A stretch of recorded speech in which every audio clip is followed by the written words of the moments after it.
আচ্ছা, শিবির যে আজকের নবীন বরণ অনুষ্ঠানে 24 বছর শিক্ষাবর্ষের শিক্ষার্থীদের একটি কোরআন, তারপর কলম, মেয়েদের জন্য হিজাব, ছেলেদের জন্য টি শার্ট, এছাড়া দুপুরে খাবার, আরও প্যাড সহ আরও নানান কিছু দিল। তাদের প্রায় একটা শিক্ষার্থীর পিছনে 1200 টাকা করে খরচ হয়েছে, মোট 20 লক্ষ টাকার উপরে।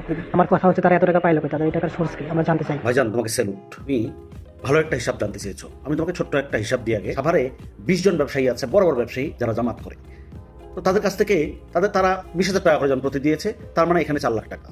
এরপরে মাঝারি মানের 30 জন ব্যবসায়ী আছে ধরেন, যারা জামাত ইসলাম করে, তারা সৌদ্যোগে 10,000 টাকা করে দিয়েছে, তাহলে 30 জন 10,000 টাকা দিলে 3 লাখ টাকা।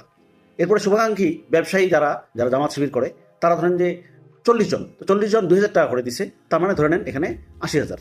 এরপরে চাকরিজীবী, সরকারি বেসরকারি, ব্যাংকার, হসপিটালে চাকরি করে, এরকম যারা আছে, এরা ধরেন কতজন, 100 জনে যদি 3,000 টাকা করে দেয়, তাহলে 3 লাখ টাকা।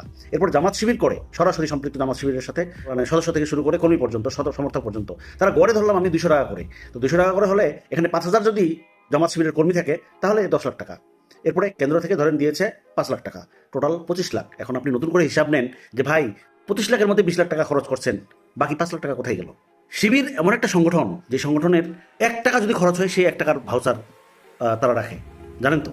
অতএব শিবিরের প্রধান ইনকাম সোর্স হচ্ছে জামাত শিবিরের যারা কর্মী, সমর্থক, শুভাকাঙ্ক্ষী, তারা। আশা করি ভুল ভাঙছে। দর্শক, এই বিষয়ে আপনার কোনো মন্তব্য থাকলে কমেন্টসে জানান। ধন্যবাদ।